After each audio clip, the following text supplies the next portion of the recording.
বড় একটা অ্যামাউন্ট মোহরের মধ্যে ধরো, যেটা সিকিউরিটি, যদি কোনো সময় সংসার ভাঙ্গনের পরিবেশ পরিস্থিতি আসে, এটা যেন আটকে থাকে, আল্লাহ না করুন কঠিন পরিস্থিতি তৈরি হয়ে যায়, তাহলে মোহরের সিকিউরিটি দিয়ে আপনি আটকায় রাখতে পারবেন না। আবার অনেকে আছে যে বড় একটা মোহর ধরো, কি হবে, এটা দেওয়া লাগবে না, এটা মাফ চেয়ে নিবা। এটা কত বড় জঘন্যতম একটা ভুল চিন্তা, যে বিয়ে করার পরে সে কি করবে, কনের কাছ থেকে মাফ চেয়ে নিবে। তো এটা একটা জুলুম। ওসিয়ত করে গেলেন যে আমি সব সম্পত্তি দিয়ে দিলাম মাদ্রাসায়, সব সম্পত্তি দিয়ে দিলাম মসজিদে, সব সম্পত্তি দিলাম চ্যারিটিতে, হবে না, সব দিতে পারবেন না তিনি। 3 ভাগের 1 ভাগ সর্বোচ্চ দিতে পারবেন সুলুস দিয়ে। রাসূল সাল্লাল্লাহু আলাইহি ওয়াসাল্লাম যে সমস্ত মানুষের নাম ধরে বলেছেন তারা জান্নাতে প্রবেশ করবে না, এর মধ্যে এক শ্রেণী হলো যেসব লোক তার নিকটাত্মীয়তার সাথে সম্পর্ককে বিচ্ছিন্ন করে, লা ইয়াদখুলুল জান্নাহ, তারা জান্নাতে প্রবেশ করবে না। আলহামদুলিল্লাহ। সম্মানিত মুসল্লিয়ান, আল্লাহ রাব্বুল আলামিনের অপার দয়া, আল্লাহ তাআলা আমাদেরকে সুস্থতার সাথে মসজিদ পর্যন্ত আসার তৌফিক আল্লাহ তাআলা করে দিয়েছেন। আলহামদুলিল্লাহ। আল্লাহ তাআলা আমাদেরকে নিরাপত্তা দিয়েছেন, নিরাপদ রেখেছেন। আল্লাহ রাব্বুল আলামিন আমাদের ভিতর এবং বাহির, আমাদের বাহ্যিক অবস্থা, আভ্যন্তরীণ অবস্থা, সকল অবস্থাকে যেন আল্লাহ রাব্বুল আলামিন সংশোধন করে দেন, পরিশুদ্ধ করে দেন। আল্লাহুম্মা আমিন। আমরা যেন ইখলাসের সাথে আমল করতে পারি, আল্লাহ রাব্বুল আলামিনের সন্তুষ্টি অনুযায়ী কথা বলতে পারি, কাজ করতে পারি, আমল করতে পারি। আল্লাহ তাআলার কাছে গ্রহণযোগ্য আমল আমরা যেন করতে পারি। আল্লাহ তাআলা আমাদেরকে তৌফিক দান করুন। প্রতিদিন সকালে এবং সন্ধ্যায় আল্লাহ নবী সাল্লাল্লাহু আলাইহি ওয়াসাল্লাম আমাদেরকে দোয়া শিক্ষা দিয়েছেন। আল্লাহুম্মা ইন্নী আসআলুকাল আফওয়া ওয়াল আফিয়াতা ফিদ দুনিয়া ওয়াল আখিরাহ। আল্লাহুম্মা ইন্না নাসআলুকাল হুদা ওয়াত তুকা ওয়াল আফাফা ওয়াল গিনা। আল্লাহ নবী সাল্লাল্লাহু আলাইহি ওয়াসাল্লাম দোয়া শিক্ষা দিয়েছেন যে আল্লাহুম্মা ইন্নী আসআলুকাল আফওয়া ওয়াল আফিয়াতা ফিদ দুনিয়া ওয়াল আখিরাহ, যে আল্লাহ তুমি আমাকে ক্ষমা করো আর নিরাপত্তা দান করো দুনিয়া এবং আখিরাতে। আল্লাহুম্মা আফিনি ফি বাদানি, আল্লাহুম্মা আফিনি ফি সামঈ, আল্লাহুম্মা আফিনি ফি বাসরি, যে আল্লাহ তুমি আমার দেহে নিরাপত্তা দান করো, আমার শ্রবণ শক্তিতে নিরাপত্তা দান করো, আমার চোখে নিরাপত্তা দান করো। আল্লাহুম্মা ইন্নী আসআলুকাল আফওয়া ওয়াল আফিয়াতা ফিদ দুনিয়া ওয়াল আখিরাহ, আল্লাহুম্মা ইন্নী আসআলুকাল আফওয়া ওয়াল আফিয়াতা ফি দীনি ওয়া দুনিয়ায়া, যে আল্লাহ তুমি আমাকে নিরাপত্তা দান করো আমার দ্বীনের ক্ষেত্রে, ও দুনিয়ায়া, আমার দুনিয়ার ক্ষেত্রে। তাহলে দ্বীন এবং দুনিয়া উভয়টার ক্ষেত্রে নিরাপত্তা আল্লাহ নবী সাল্লাল্লাহু আলাইহি ওয়াসাল্লাম আমরা যেন আল্লাহর কাছে চাই, সেটা শিক্ষা দিয়েছেন। আল্লাহুম্মা আস্তুর আওরাতি, প্রতিদিন সকালে এবং সন্ধ্যায় রাসূলুল্লাহ ইসলাম আমাদেরকে শিক্ষা দিয়েছেন আমরা যেন বলি যে আল্লাহুম্মা আস্তুর আওরাতি, যে আল্লাহ আমার যত দোষ আছে, আমার যত ত্রুটি আছে, আল্লাহুম্মা আস্তুর আওরাতি, আল্লাহ সকল দোষ ত্রুটিগুলো তুমি ঢেকে দাও। আমাদের দোষ ত্রুটিগুলো আল্লাহ তাআলা ঢেকে দেন। আল্লাহর নাম হলো সাত্তার, তিনি দোষ ত্রুটি গোপন রাখেন। আল্লাহ যদি দোষ ত্রুটি প্রকাশ করে দিতেন তাহলে আমাদের কি অবস্থা হতো। আল্লাহুম্মা আস্তুর আওরাতি, আল্লাহ আমার দোষ ত্রুটিসমূহ তুমি ঢেকে দাও। ও আমিন রাওআতি, আর আমার ভয়কে, আমার উদ্বেগ, আমার ভয়, আমার আতঙ্ক, এগুলাকে তুমি নিরাপত্তায় রূপ দিয়ে দাও, এগুলাকে তুমি নিরাপত্তায় পরিণত করো, আমাকে নিরাপদ করো। ও আমিন রাওআতি, আল্লাহুম্মা ইহফাজনি মিন বাইনি ইয়াদাইয়া, যে আল্লাহ তুমি আমাকে নিরাপত্তা দান করো মিন বাইনি ইয়াদাইয়া, আমার সামন দিক থেকে। আল্লাহুম্মা ইহফাজনি মিন বাইনি ইয়াদাইয়া ওয়া মিন খালফি, আল্লাহ তুমি আমাকে নিরাপত্তা দাও পিছন দিকে। ওয়া আন ইয়ামিনি ওয়া আন শিমালি, আল্লাহ তুমি আমাকে নিরাপত্তা দাও আমার ডান দিক থেকে, আমার বাম দিক থেকে। ওয়া আউযু বিআযামাতিকা আন উগতালা মিন তাহতি, এবং তোমার কাছে তোমার আজমতের উসিলায়, তোমার মহত্বের উসিলায়, তোমার বড়ত্বের উসিলায় তোমার কাছে আশ্রয় চাই। আন উগতালা মিন তাহতি, নিচের দিক থেকে ওঠা কোনো কষ্ট, নিচ থেকে ওঠা কোনো রকম সমস্যা, এগুলো থেকেও তোমার কাছে আশ্রয় চাই। তাইলে চতুর্দিক থেকে আমরা শয়তানের জালে যেন বন্দী হয়ে না পড়ি, আমরা যেন নফসের দাসত্বের মধ্যে বন্দী হয়ে না পড়ি, এজন্য সকালে এবং সন্ধ্যায় আল্লাহর কাছে নিরাপত্তা চেয়ে এসব দোয়া আমাদের করতে হবে। সকালে আপনি দোয়া করুন নিরাপত্তার জন্য, সন্ধ্যা পর্যন্ত আল্লাহই আপনাকে নিরাপত্তা দিবেন। আবার সন্ধ্যায় দোয়া করুন আল্লাহর কাছে, পরবর্তী সকাল পর্যন্ত আল্লাহ আপনাকে নিরাপত্তা দিবেন। আল্লাহ যদি কোনো মানুষকে নিরাপত্তা না দেন, কোনো মানুষ তার নিজের প্রচেষ্টায় নিরাপদ হওয়া, লাভ করা অত্যন্ত কঠিন। এজন্য আল্লাহ নবী সাল্লাল্লাহু আলাইহি ওয়াসাল্লামের শেখানো দোয়া, সকালের দোয়া, সন্ধ্যার দোয়া, এগুলো আমরা মুখস্থ করতে পারি, দেখে দেখেও পড়তে পারি। বুঝি বুঝি আল্লাহর কাছে চাইলে আল্লাহ রাব্বুল আলামিন এর নিরাপত্তা আমরা লাভ করতে পারবো। আল্লাহ রাব্বুল আলামিন আমাদের সবাইকে নিরাপত্তার জিন্দেগি নসিব করুন, আমিন।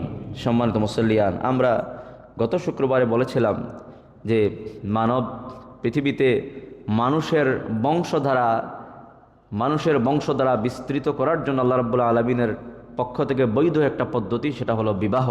এটা গত শুক্রবারে আমরা শুরু করেছিলাম যে বিয়ের সাথে সম্পৃক্ত যারা অবিবাহিত আছেন এবং যারা বিবাহিত এবং যারা অভিভাবক, সবার জন্য এইসব বিষয়গুলো জানা জরুরি। যে বিয়ের সাথে সম্পৃক্ত কিছু ভুল বুঝাবুঝি আছে, কিছু সামাজিক, কিছু কুসংস্কার, কিছু পারিবারিক বিভিন্ন বিষয় জড়িত, এগুলার সাথে ইসলামের নির্দেশনা কি আমাদের সকলের জানা প্রয়োজন। আমরা গত জুমাতে 7টা বিষয় আলোচনা করেছি। আজকে আমরা পরবর্তী আরও কয়েকটা বিষয় আলোচনা করতে চাই ইনশাআল্লাহ বিইذনিল্লাহ। আল্লাহ তাআলা যেন ইখলাসের সাথে আমাদেরকে উপকারী কথাগুলো বলার, শোনার, আমল করার তৌফিক দান করুন, আল্লাহুম্মা আমিন। বিয়ের মধ্যে একটা ভুল বুঝাবুঝি হলো মোহর সম্পৃক্ত একটা বিষয়। মোহর এটা আমাদের ফিকহে ওয়াজিব। ফরজ হলো বিয়ের 2 জন সাক্ষীর উপস্থিতিতে ইজাব এবং কবুল, প্রস্তাব দিবে আরেকজন গ্রহণ করবে। এরপরেই মোহরের বিষয়। এই মোহর নিয়ে, মোহরের ক্ষেত্রে 4 ধরনের বক্তব্য পাওয়া যায় কোরআন হাদিস থেকে। একটা হলো সর্বনিম্ন মোহর। রাসূলুল্লাহ সাল্লাল্লাহু আলাইহি ওয়াসাল্লাম সর্বনিম্ন মোহরের একটা পরিমাণ নির্ধারণ করে দিয়েছেন যে এর নিচে আর মোহর হতে পারে না।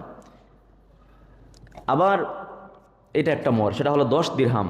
নবী সাল্লাল্লাহু আলাইহি ওয়াসাল্লাম লা মাহরা ইল্লা লিআকাল্লি মিন 10 দারাহিম আও কামা ক্বালা আলাইহিস সালাম, যে 10 দিরহামের কমে কোনো মোহর হতে পারে না। সর্বনিম্ন মোহরের একটা মেয়ার, একটা মানদণ্ড তিনি নির্ধারণ করে দিয়েছেন। আবার মোহরের আরেকটা স্তর হলো রাসূলুল্লাহ সাল্লাল্লাহু আলাইহি ওয়াসাল্লাম তিনি নিজে বিয়ে করেছেন, ওনার বিয়ের মোহরানা। আবার সাহাবায়ে কেরামের মধ্যে বিভিন্ন রকম বিভিন্ন পরিমাণের মোহরানার প্রচলন ছিল। রাসূল ইসলামের নিজে এবং নিজের সন্তানাদিকে বিয়ে দিয়েছেন, এটা একটা স্তর। আবার অন্যের মাধ্যমেও বিয়ে করেছেন ইসলাম, কিন্তু মোহর প্রদান করেছেন অন্যজন, এরকম বর্ণনা পাওয়া যায়। আর একটা স্তর হলো সাহাবায়ে কেরাম, ওনারা বিয়ে করেছেন, এখানেও বিভিন্ন রকম মোহরের প্রচলন, প্রায় 28 রকম মতামত পাওয়া যায়। 28টা মতামত পাওয়া যায় যে মোহরের পরিমাণটা কতটুকু হবে না হবে এই ব্যাপারে। তো এই সকল মতামতকে সামনে রাখলে সর্বনিম্নতম মেয়াদ আমরা পেলাম যে 10 দিরহামের কমে কোনো মোহর হবে না। এখন সর্বোচ্চ কত হতে পারে বা কত ধরা হবে, এ নিয়ে আমাদের সামাজিক অনেকগুলো ট্র্যাডিশন বা ভুল বুঝাবুঝি আছে। অনেকে মোহর নির্ধারণ করে একটা পরিমাণ, বিশাল একটা পরিমাণ ধরে নাও। অনেক সময় উদ্দেশ্য থাকে যে সামাজিক আমার স্ট্যাটাস বা আমার মর্যাদা, আমি অনেক বড় বংশ, উচ্চ বংশ, সেটা বোঝানোর জন্য এটা একটা উদ্দেশ্য, অহংকারের একটা উদ্দেশ্য থাকে যে বড় একটা পরিমাণ নির্ধারণ করে ফেলো। আবার অনেক সময় সিকিউরিটি হিসেবে যে বড় একটা অ্যামাউন্ট মোহরের মধ্যে ধরো, যেটা সিকিউরিটি, যদি কোনো সময় সংসার ভাঙ্গনের পরিবেশ পরিস্থিতি আসে, এটা যেন আটকে থাকে। এটা আর একটা ভুল পদ্ধতি বা ভুল চিন্তা। আল্লাহ না করুন যদি কোনো সময় সংসারে মনোমালিন্য বা এরকম কোনো পরিস্থিতি, কঠিন পরিস্থিতি তৈরি হয়ে যায়, তাহলে মোহরের সিকিউরিটি দিয়ে আপনি আটকায় রাখতে পারবেন না। এই জন্য এটা একটা বিষয়। আবার অনেকে আছে যে বড় একটা মোহর ধরো, এ কী হবে, এটা দেওয়া লাগবে না, এটা মাফ চেয়ে নিবা। এটা কত বড় জঘন্যতম একটা ভুল চিন্তা যে বিয়ে করার পরে সে কী করবে, কনের কাছ থেকে মাফ চেয়ে নিবে। তো এটা একটা জুলুম। আপনি ছুরি ধরলেন, দিয়ে বললেন যা টাকা আছে বের করো, এটা আমাকে হাদিয়া হিসেবে, উপহার হিসেবে দিয়ে দাও। এটা অনেকটা এরকম।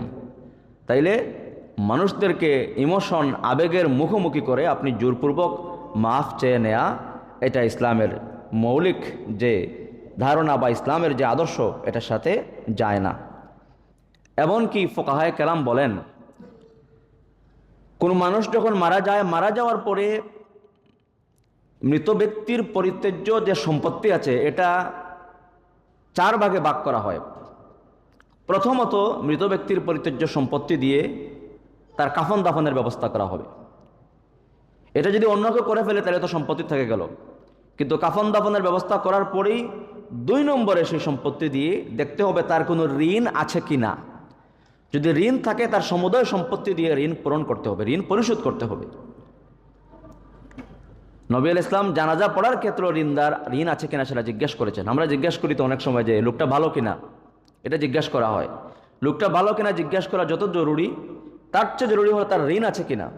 তার কাছে কেউ পাওনা আছে কিনা সেটা বলতে হবে, দাঁড়িয়ে বলতে হবে, একজন দায়িত্ব নিতে হবে। ঠিক আছে, আপনারা যদি ওনার কাছে পাওনা থাকে তাহলে আমি তার গার্ডিয়ান হিসেবে, অভিভাবক হিসেবে দায়িত্ব গ্রহণ করলাম, আমার সাথে যোগাযোগ করবেন। কারণ ঋণের কারণে মৃত ব্যক্তির কবরে শাস্তি দেওয়া হয়। ফুকাহায়ে কেরাম বলেন, কোনো মানুষ যদি মোহর অনাদায়ী থেকে মোহরানা বাকি রেখে মারা যায়, তার সম্পত্তি থেকে ওই স্ত্রী মোহরানা পরিশোধ করতে হবে। স্ত্রীর মোহরানা পরিশোধ করার পরে বা আরও যারা পাওনা আছে এদের পরিশোধ করার পরে তারপরে 3 নম্বরে তার কোনো ওসিয়ত থাকলে সেটা 3 ভাগের 1 ভাগ দিয়ে পূরণ করতে হবে। ওসিয়ত করে গেলেন যে আমি সব সম্পত্তি দিয়ে দিলাম মাদ্রাসায়, সব সম্পত্তি দিয়ে দিলাম মসজিদে, সব সম্পত্তি দিলাম চ্যারিটিতে, হবে না, সব দিতে পারবেন না তিনি। 3 ভাগের 1 ভাগ সর্বোচ্চ দিতে পারবেন সুলুস দিয়ে। এরপরে 4 নম্বর হলো যা সম্পত্তি, সবগুলো মেনটেন করার পরে যা থাকবে এইগুলো হলো তার নিকটাত্মীয়, আত্মীয় স্বজন, শরীয়তের বিধান অনুযায়ী ছেলে থাকলে, মেয়ে থাকলে, স্ত্রী, বাকি আরও যারা আত্মীয় হিসাবে যেগুলো হক পাওয়ার সেগুলা শরীয়তের নির্ধারিত সীমা অনুযায়ী পাবে।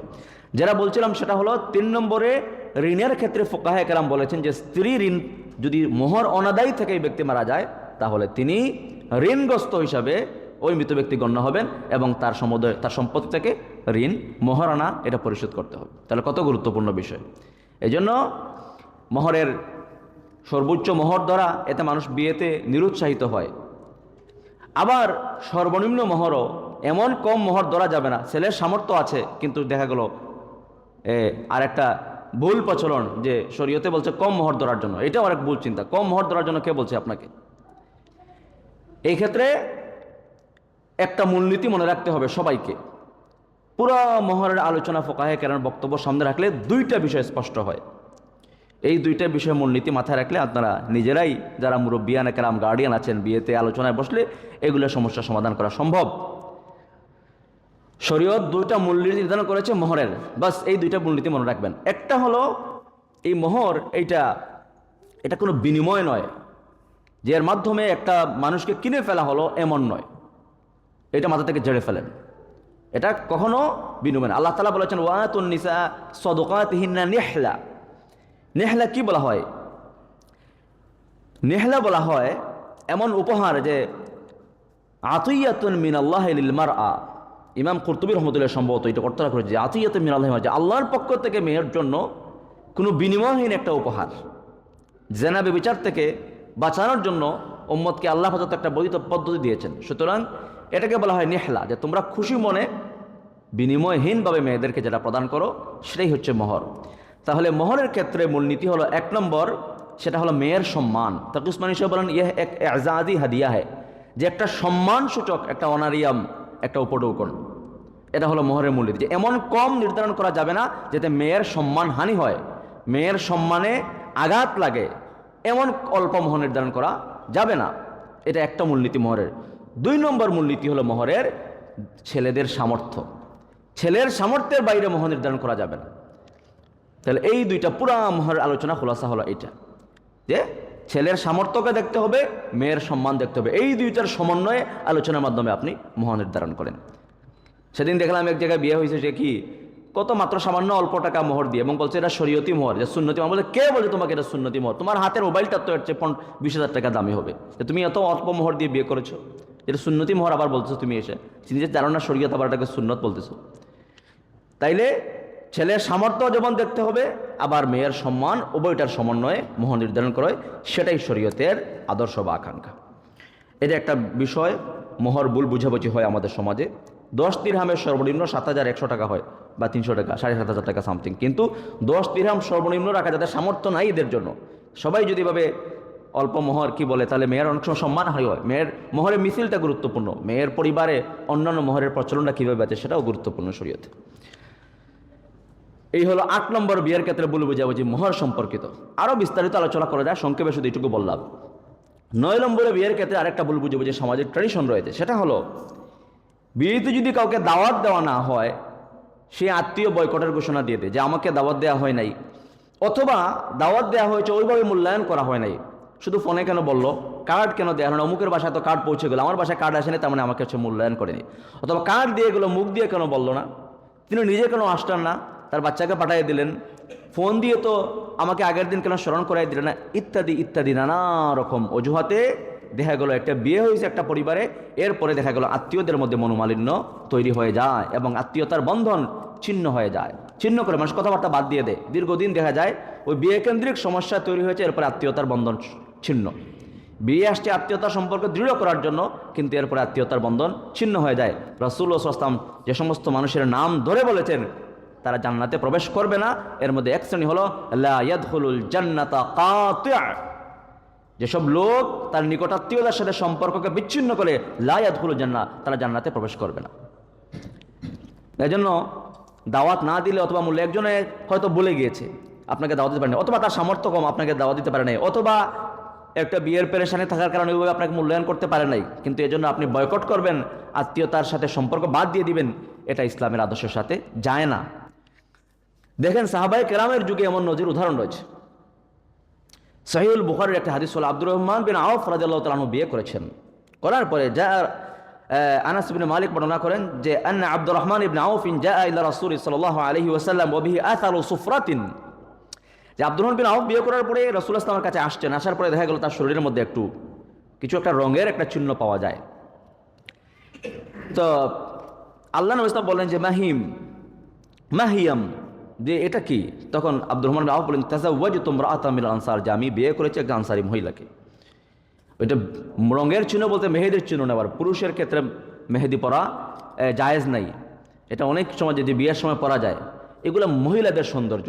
পুরুষরা বিয়ে হোক বা অন্য যে কোনো সময় সৌন্দর্য বন্ধ করার জন্য হাতে পায়ে মেহেদি পড়তে পারে না। অসুস্থতার কারণে চুলে দাড়িতে লাগানো সেটা ভিন্ন কথা, এটা সুন্নত।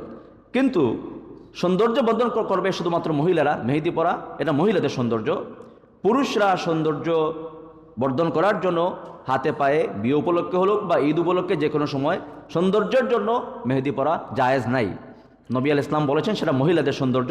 সুতরাং পুরুষ হয়ে যারা মহিলাদের বেশ ধারণ করে, আল্লাহ নবী বলেছেন লাআনাল্লাহুল মুতাশাব্বিহিনা মিনার রিজালি বিন নিসা, আল্লাহ তাআলা ওইসব পুরুষদের উপর লানত করেছেন, অভিশাপ দিয়েছেন যারা পুরুষ হওয়ার পরে মহিলাদের বেশ ধারণ করে। ওয়া লাআনাল্লাহুল মুতাশাব্বিহাতি মিনান নিসাই বির রিজাল, আর ওই সমস্ত মহিলাদের উপর লানত করেছেন, অভিশাপ দিয়েছেন যারা মহিলা হওয়ার পরেও পুরুষদের বেশ ধারণ করে।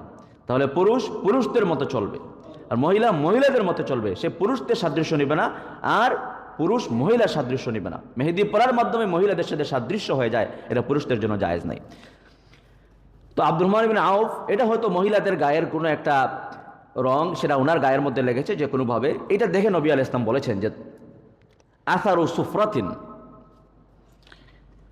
তখন তিনি বলেন যে আমি আনসারি একজন মহিলাকে বিয়ে করেছি। আল্লাহ নবী সাল্লাল্লাহু আলাইহি ওয়াসাল্লাম, দেখেন রাসূল ইসলাম জীবিত, আব্দুর রহমান বিন আউফ বিয়ে করেছেন, আল্লাহ নবী সাল্লাল্লাহু আলাইহি ওয়াসাল্লাম জানেনই না।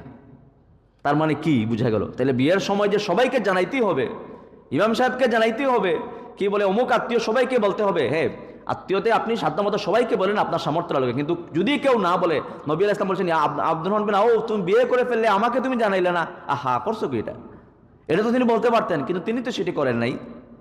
তা নবী আলাইহিস সালাম আমাদের আদর্শ, তাইলে সবাইকে বলতে হবে, সবাইকে জানাইতে হবে।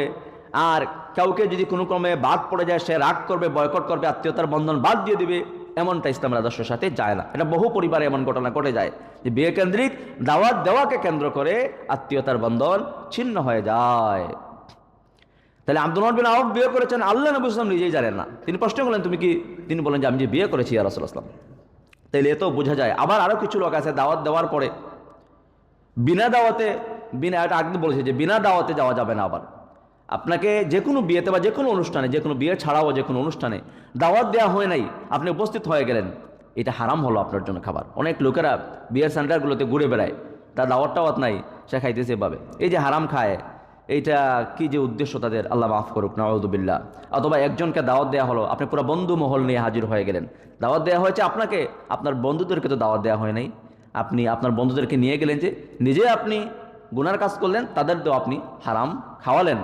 ঠিক আছে, দাওয়াত দেওয়া হলো অনেক সময় একজনকে, পুরো পরিবারকে তো দাওয়াত দেওয়া হয় নাই, পুরো পরিবার নিয়ে উপস্থিত হল, এটা অনেকগুলো স্পর্শকাতর বিষয় রয়েছে। খাবার গ্রহণের ক্ষেত্রে বিশেষ করে হালাল হারাম এগুলোকে মানতে হবে। হ্যাঁ, প্রয়োজন আপনি দাওয়াত নিয়ে নেন, বলে আমি তো বলছিলাম একজনকে, বলে আমি পরিবার নিয়ে আসছি, আমার বাচ্চাকে নিয়ে আসছি, আপনি বলেন, আপনি দাওয়াত নিয়ে তারপরে আপনি গ্রহণ করেন, তাইলে আর কি বলে সন্দেহযুক্ত খাবার থেকে আপনি বেঁচে থাকলেন। তাইলে 9 নম্বরে ভুল বুঝাবুঝি হলো দাওয়াত দেওয়ার ক্ষেত্রে, যদি আপনি কেউ দাওয়াত দেয় আপনি গ্রহণ করেন, আর না দিলে বয়কট করার, এই আদর্শ থেকে বেরিয়ে আসেন। 10 নম্বরে বিয়ের ক্ষেত্রে আরেকটা ভুল বুঝাবুঝি হলো, সেটা হলো যেটা আমি ইদানিং দেখতে পাচ্ছি বেড়ে গিয়েছে, সেটা হলো অভিভাবক ছাড়া বিয়ে, গার্ডিয়ান ছাড়া বা গার্ডিয়ানের সম্মতি ছাড়া বিয়ে।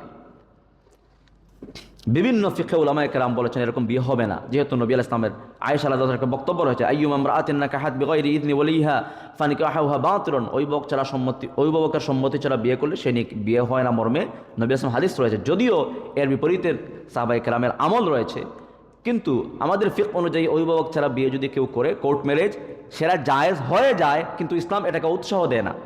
অনেক জায়েজ কাজ আছে এমন, শরীয়ত এটাকে উৎসাহ দেয় না। যেমন তালাকের একটা মাসআলা, এটাকে উৎসাহ দেয় না যে আপনি কেউ বিয়ে করলো ইচ্ছা মতো তালাক দিয়ে দিল, না, এটা সর্বোচ্চ পর্যায়ে যখন আর কোনো উপায়ান্তর নাই তখন হলো তালাকের বিষয়। কিন্তু এই অভিভাবক ছাড়া বিয়ের যেখানে দেদারসে ছেলে মেয়েকে পছন্দ করলো নিজের মতো করে, তার বাবার সম্মতি নাই, মায়ের সম্মতি নাই, গার্ডিয়ান ছাড়া কোর্ট ম্যারেজের মাধ্যমে সে দেখা গেল সম্পর্কটা আবার ডিভোর্স হয়ে যাচ্ছে, এভাবে কেউ কারো জানছে না।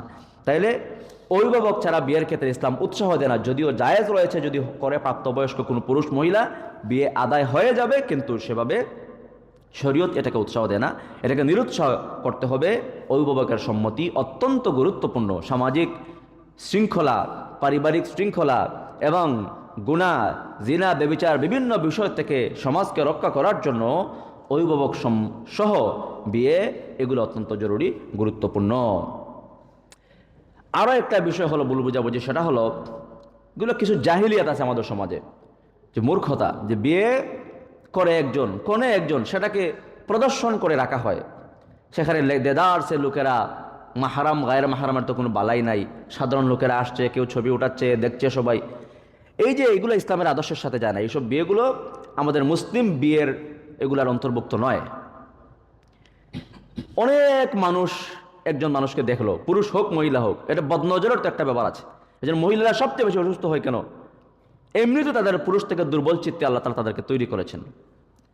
তাহলে দুর্বল এত শত শত মানুষ তাকে দেখলো, সে বদনজরে আক্রান্ত হবে। আল আইনু হাক্কুন, আল্লাহ নবী সাল্লাল্লাহু আলাইহি ওয়াসাল্লাম বলেছেন আল আইনু হাক্কুন, যে বদনজর এটা চোখ লাগা, এটা সত্য। তাইলে বদনজরের মাধ্যমে আপনার প্রতিভাকে নষ্ট করে দিতে পারে, বদনজরের মাধ্যমে আপনার ব্যবসার সুনাম সুখ্যাতিকে নষ্ট করে দিতে পারে, বদনজরের মাধ্যমে আপনার চেহারার সৌন্দর্য নষ্ট করে দিতে পারে, বদনজরের মাধ্যমে আপনার কি বলে অনেক যোগ্যতা এটাকে আপনার নষ্ট করে দিতে বদনজরের মাধ্যমে। এই জন্য মানুষের চোখ লাগা এটা থেকে বাঁচতে হবে। আল্লাহ নবী সাল্লাল্লাহু আলাইহি ওয়াসাল্লাম নিজে আমাদেরকে দোয়া শিক্ষা দিয়েছেন, সকালে সন্ধ্যায় এগুলোর মাধ্যমে মানুষ নিরাপত্তা লাভ করতে পারে। তো এইসব বিষয়গুলো জানা এবং কোনোভাবেই যে গায়ের মাহরাম লোকদের সামনে প্রদর্শন করা যাবে না, এমনকি যদি সম্ভব হয় মহিলাদের কাছ থেকেও যেটা সবাই যেন মুক্ত হবে দেখে এমন পদ্ধতি থেকে ফিরে আসতে হবে। আর একটা বিয়ের ক্ষেত্রে ভুল বুঝাবুঝি বা আমাদের সামাজিক ট্র্যাডিশন হলো, মসজিদে যখন বিয়ে বিভিন্ন আকদ হয়, মসজিদে আকদ হয়, বিয়ে হয়, এগুলোতে দেখা গেল বিয়ের পরে এমনি মিষ্টি জাতীয় কোনো খাবার বন্টন করা, এটা একটা সুন্নত। খেজুর ছিটিয়ে দেয়া হয়, তো খেজুরকে এরকম ছুঁড়ে ফেলা হয় এবং হই হুল্লোড় করে সেটা গ্রহণ করা হয়, এবং অনেকেই এটাকে সুন্নত বলে থাকেন। আপত্তির জায়গা হলো এই জায়গায়, গত কয়েকদিন আগে আমরা এক জায়গায় গেলাম, আমি বিয়ে পড়ালাম সেখানে একটা বাসায়। তো এখানে আমাদের একজন উস্তাদও ছিলেন, তো তিনি বলেন যে এটা মসজিদে হইলে তো এই সুন্নতটা আমল করতে পারতাম, খেজুর ছিটিয়ে দিতাম সবাইকে। আমি বললাম এইটা উস্তাদ কি বললেন আপনি, এটা কিভাবে হয়, এটা কি আদৌ সুন্নত কিনা, যে আপনি জানেন কিনা? দেখা গেল অনেকে এটা জানেন না, যে মনে করেন যে এটা ছিটিয়ে দিলে মনে হয় সুন্নত আদায় হয়ে যায়। না, এটা সুন্নত নয়, মুস্তাহাব নয়, কিছু নয়, বরঞ্চ মসজিদের আদাবের সাথে যায় না, মসজিদের আদাবের সাথে যায় না। দেখা গেল হই হুল্লোড় হচ্ছে বা নিচে পড়ে যাচ্ছে, এটা আবার গ্রহণ করতে যায় না। সুতরাং সুন্নত নয়, বরঞ্চ মসজিদের আদাব রক্ষা করার জন্য মসজিদে যদি এভাবে বিয়ে আকদ হয়, এগুলো থেকে শালীনভাবে সুন্দরভাবে আপনি বন্টন করেন, এটাই হলো সুন্নত আদায় হবে। 13 নম্বরে আরেকটা ভুল বুঝাবুঝি হয়, যে যারা ইসলামে নিষিদ্ধ অপচয় এবং অপব্যয়। আপনি যতটুকু প্রয়োজন ততটুকু খরচ করবেন, কিন্তু অপচয়, আপনার সম্পত্তি আছে, আপনি যদি অপচয় করেন, অপব্যয় করেন, তাহলে এর মাধ্যমে সম্পদের বরকত চলে যায়। যেখানে যতটুকুর প্রয়োজন নয় সেটাকে যদি কেউ খরচ করে, যে এটা একবারেই তোতে করে ফেলুক, তাহলে হয় কি আপনি খরচ করতে পারবেন, এর মাধ্যমে আল্লাহ প্রদত্ত আপনার যে সম্পত্তি, সেই সম্পত্তির বরকত চলে যাবে। একসময় আপনার টাকার প্রয়োজন হবে, সম্পত্তির প্রয়োজন হবে, আপনি পাবেন না। আমরা খাবার গ্রহণের ক্ষেত্রেও প্লেট থেকে বাচ্চারা খাবার পড়ে গেল, তো এটা আবার উঠানো, এটা এই ট্রেডিশন নাই, হ্যাঁ, উঠিয়ে আবার পরিষ্কার করে আপনি তার মুখে দেন, এটা সাহাবায়ে কেরামের সুন্নত ছিল। পড়ে যাবে কেন? পড়ে গেল, সেটাকে খাবারের অপচয় না করা। আপনি আজকে খাবারের অপচয় করেন, কালকে আপনি খাবারের অভাবে ভুগবেন। আজকে আপনার সম্পত্তির অপচয় করেন, আপনার সম্পত্তি রয়েছে কিন্তু সম্পত্তির অপচয় যদি করেন আপনি, সেটার সুষ্ঠু ব্যবহার না করেন, তাহলে কালকে আপনি সম্পত্তির অভাবে পড়ে যেতে পারেন। এই জন্য অপচয় এবং অপব্যয় এগুলা থেকে বেঁচে থাকা। ইজিন নেয়ার ক্ষেত্রে আরেকটা ভুল বুঝাবুঝি হয়, যেটা অনেক সময় বলে ওকিল বাপ। ওকিল বাপ বলতে কিচ্ছু নাই, এটা আমরা আগেও বলেছি। ওকিল বাপ কি আবার? মেয়ের বাবা তিনি নিজেই ওকিল, বাবা থাকলে বাবা উকিল হবে, বাবা নাই ভাই হবে, মাহরাম একজন উকিল হবে। মেয়ের কাছ থেকে অনুমতি নেওয়ার সময় তিনি একে অনুমতি নিতে পারেন, ওকিল ওকালত নিযুক্ত করে দিবে মেয়ে যে আমার বিয়ের ওকিল আপনাকে নিযুক্ত করে দিলাম।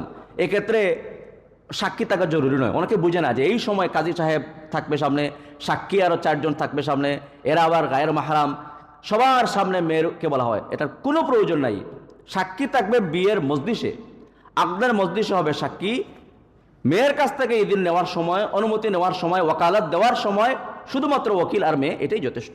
মেয়েকে অনুমতি দিয়ে দিবে বাস, আর কেউ থাকার প্রয়োজন নাই সেখানে। যারা অনেক সময় পর্দা মেনটেন করে চলেন তাদেরও ক্ষেত্রে এটা বিব্রতকর অবস্থা, যে দেখা গেল তখনও সাক্ষী যারা মাহরাম নয় তাদেরও গায়ের মাহরাম সাক্ষী উপস্থিত। এই জন্য ওকালত বা ঈদিন নেওয়ার সময় সাক্ষী থাকা বা অন্য কেউ সামনে থাকা জরুরি নয়, শুধুমাত্র মেয়ে তার স্বেচ্ছায় বাবাকে ভাইকে মাহরাম কাউকে অনুমতি দিয়ে দিবি, এতেই ঈদিন আদায় হয়ে যাবে। আর একটা হলো মোবাইলে বিয়ে। মোবাইলে বিয়ের ক্ষেত্রে ফোকাহে কেরার বক্তব্য হলো যে মূলত মোবাইলে বিয়ে জায়েজ নাই এইটাই হলো কথা। বা লাউডস্পিকারের মাধ্যমে, ল্যাপটপ বা ভিডিও কল বা এইসব বিষয় যেগুলো আছে এর মাধ্যমে, যে অপর প্রান্তে থাকলো ছেলে বিদেশে আছে বা মেয়ে বিদেশে আছে, অপরদিকে ছেলে মেয়ে আছে, সরাসরি লাইভ সম্প্রচার বা ভিডিও কলের মাধ্যমে এই পদ্ধতিতে বিয়ে জায়েজ নাই। এটা জায়েজ করার পদ্ধতি রয়েছে। কালকে আমার ফোন দিয়েছে একজন ওই মা ও শিশু হাসপাতালের ডাক্তার, যে ওনার ছোটো ভাই সৌদি আরব থাকে, মেয়ে থাকে দেশে, এখন মোবাইলে বিয়ে। সরাসরি মোবাইলের বিয়ের ক্ষেত্রে ফোকাহে কেরামের বক্তব্য যে পদ্ধতিতে করা হয় এটা জায়েজ নাই, তবে জায়েজ করার একটা পদ্ধতি রয়েছে। পদ্ধতিটা হলো যে ছেলে বা মেয়ে তার ওকিল নিযুক্ত করে দিবে। যেন বাবুল ওয়াকালা ফিকহের কিতাবে, প্রত্যেকটা ফিকহের কিতাবে এই মাসআলা রয়েছে যে ওকিল নিযুক্ত করা। ছেলে যদি থাকে সৌদি আরবে, সে দেশের একজনকে তার বিয়ে পড়ানোর জন্য, অর্থাৎ তার পক্ষ থেকে সে ওকিল বানিয়ে দিবে। বাস তিনি আকদের মজলিস কায়েম করবেন, সেই আকদের মজলিসে মেয়ের পক্ষ থেকে যখন বিয়ের প্রস্তাব দেওয়া হবে, ছেলে বলবে যে আমি অমুকের পক্ষ থেকে এটা গ্রহণ করলাম, বাস বিয়ে আদায় হয়ে যাবে। সরাসরি ভিডিও কলে একে অপরের মাধ্যমে বিয়ে হবে না। শুধুমাত্র জায়েজ করার পদ্ধতি হলো যে ওকিল নিযুক্ত করা। ওকিল নিযুক্ত করা, ওকিল ছেলে তার পক্ষ থেকে ওকিল নিযুক্ত করবে, মেয়ে তার পক্ষ থেকে একজন ওকিল নিযুক্ত হবে, বাস 2 জন সাক্ষীর ভিত্তিতে এখানে আকদের মজলিসে বিয়ে সম্পন্ন করা হবে। এই জন্য অনেকগুলো বিষয়, স্পর্শকাতর বিষয় খুঁটিনাটি সামাজিকভাবে রয়ে যায়। বিয়ের মতো স্পর্শকাতর বিষয়ও না জানার কারণে অনেক রকম জাহিলিয়াত রয়ে যায়। আর আরেকটা বিয়ের ক্ষেত্রে বলবো, যেটা ইদানিং শুরু হয়েছে, সেটা হলো যে অলিমা উঠে গেছে এখন, যে অলিমা নাই, আবার বলে বিয়ে অলিমা এখন একসাথে। আর বরযাত্রা, এই বরযাত্রা আমাদের উস্তাদ হযরত মাওলানা শাহ মোহাম্মদ সাদ্দাম হাফিজুল হুজুর আমাদেরকে ওয়াদা করেছেন কাছে, যে তোমরা কেউ, আমাদের ছাত্র জীবনে ওয়াদা করেছে যে বিয়ে করবে কেউ বরযাত্রা করতে পারবে না। এখন আলহামদুলিল্লাহ আমাদের সকল ক্লাসমেট সহপাঠী বা আমাদের পরিবারে এই ট্রেডিশনটা রয়েছে যে আমাদের বরযাত্রা নাই, বরযাত্রাহীন বিয়ে। এটা বরযাত্রার নামে একটা জুলুম করা হয় কন্যার পিতার উপরে। এটা সামাজিকভাবে ট্রেডিশন চলে আসছে, যে ইচ্ছা মতো আপনার কয়জন আসবেন বলে, আমার তো অনেক আত্মীয় স্বজন 400, 500, 1000 কম হবে না, আপনি সবাইকে দাওয়াত দিয়ে, এখন তো মেয়ে পক্ষ দুর্বল পক্ষ, এখন কি করবে বলে, ঠিক আছে আপনারা যা ইচ্ছা আসেন। এটা অনেক সময় জুলুম হয়ে যায়। হুজুর নাম দিয়েছেন যে বরযাত্রা, না এটা বদযাত্রা। তো এটা অনেক সময় জুলুমের পর্যায়ে পড়ে যায়, যে বরযাত্রা প্রচলন ইসলামে তো নাই, এটা তো সামাজিক ট্র্যাডিশন। ইসলামে আছে কি, ওই আব্দুর রহমান বিন আউফ রাদিয়াল্লাহু তাআলা আনহু নবী ইসলাম বলেছেন যে আউলিম ওয়ালাউ বিশাতিন, যে তুমি বিয়ে করেছো, অলিমা করেছো বলে, করি নাই, আউলিম ওয়ালাউ বিশাতিন, একটা ছাগল দিয়ে হলো অলিমা করে ফেলো, মানে তোমার সামর্থ্যের আগে তুমি অলিমাটা আদায় করবে, এটাই হলো সুন্নত। তাহলে অলিমা হলো সুন্নত, বরযাত্রা সুন্নত নয়। এজন্য আমরা যাইও না, অনেক সময় মসজিদে বিয়ে পড়াই দিই যে বরযাত্রায় যাব না, যে হুজুর আপনি বিয়ে পড়েন আপনি যাবেন না বলে আমি যাবো না, আমি এখানে বিয়ে পড়াই দেবো, আপনার বরযাত্রায় আমি যেতে পারবো না, দুঃখিত। এবং অনেক আত্মীয় জন্য বিয়েতে যাইও না। বরযাত্রা এই প্রচলনকে তুলতে হবে। যুবক যারা বিয়ে করে না এই সিদ্ধান্ত নিবে যে বিয়ের ক্ষেত্রে বরযাত্রা হবে না, অর্থাৎ কনের বাড়িতে অনেকজন মানুষ নিয়ে যাওয়া, এইটাই বরযাত্রা টেনশন, এটা হবে না। কনের পক্ষ দাওয়াত দিয়ে তার আত্মীয় স্বজন নিয়ে আসুক, সেটা ভিন্ন কথা, কিন্তু বরের পক্ষ থেকে অনেকজন মিলে এই বরযাত্রা নাই, অল্প 2, 4, 5 জন গিয়ে মেয়ে উঠে নিয়ে আসবে, এটাই হলো আসল পদ্ধতি। অলিমা করবে ছেলের পক্ষ থেকে, এইটাই হলো কথা। ছেলে তার সামর্থ্য, অলিমার সময় আবার সবাইকে দাওয়াত দিয়ে জড়ো করা, সামর্থ্যের বাইরে গিয়ে, এটা আবার জরুরি না। আপনি আপনার সামর্থ্যের আলোকে যেটুকু যেভাবে হয়, গড়ের মধ্যে আপনি অলিমা করতে পারেন, গড়ে আপনি অলিমা করে সুন্নতের নিয়ত, অলিমার নিয়ত করে ফেলেন, বা সুন্নত আদায় হয়ে যাবে। এই পদ্ধতি সামাজিক বরযাত্রার নামে অনেক রকম রুসুমাত রয়েছে, এটা বর্জন করতে হবে। বরযাত্রা নয় অলিমা। কোনটা? বরযাত্রা না অলিমা? অলিমা, এটাই হলো সুন্নত, এটাকে প্রমোট করতে হবে। এখন অলিমা উঠে গেছে, যে বলে যে বিয়ে অলিমা এখন একসাথে। অলিমা নাই, বিভিন্ন বিয়ের কার্ডে আমি দেখি যে অলিমা নাই, বিয়ের দাওয়াত, হ্যাঁ, অলিমার কোনো ফাংশন নাই। তো বিয়ে করতে পারে এত করতে, অলিমা করতে কি সমস্যা? আপনি আপনার সামর্থ্য লেগে ছোট হলেও, আমি সবাইকে পরামর্শ দিই অনেক সময়, যে আপনার সামর্থ্য লেগে ঘরের মধ্যে হলে আপনি অলিমা করে ফেলেন, এটাই হলো সুন্নত। সুন্নতের মধ্যে বরকত রয়েছে, ঠিক আছে? আল্লাহ রাব্বুল আলামিনের মধ্যে সবাইকে বিয়েকে কেন্দ্র করে অনেক রকম ভুল বুঝাবুঝি, আমরা 20টা একত্রিত করেছিলাম, আজকে মোটামুটি মনে হয় 15টা শেষ করলাম। যেরকম ভুল বুঝাবুঝি রয়েছে, আল্লাহ তাআলা সবগুলো ভুল থেকে বেঁচে থেকে সঠিক বিষয়গুলোর উপর আল্লাহ তাআলা আমাদেরকে আমল করার তৌফিক দান করুন, আমিন। হাদা ওয়া সাল্লাল্লাহু আলা নবিয়িনা মুহাম্মদ ওয়া আলা আলিহি ওয়া সাহবিহি ওয়া বারিক ওয়া সাল্লাম।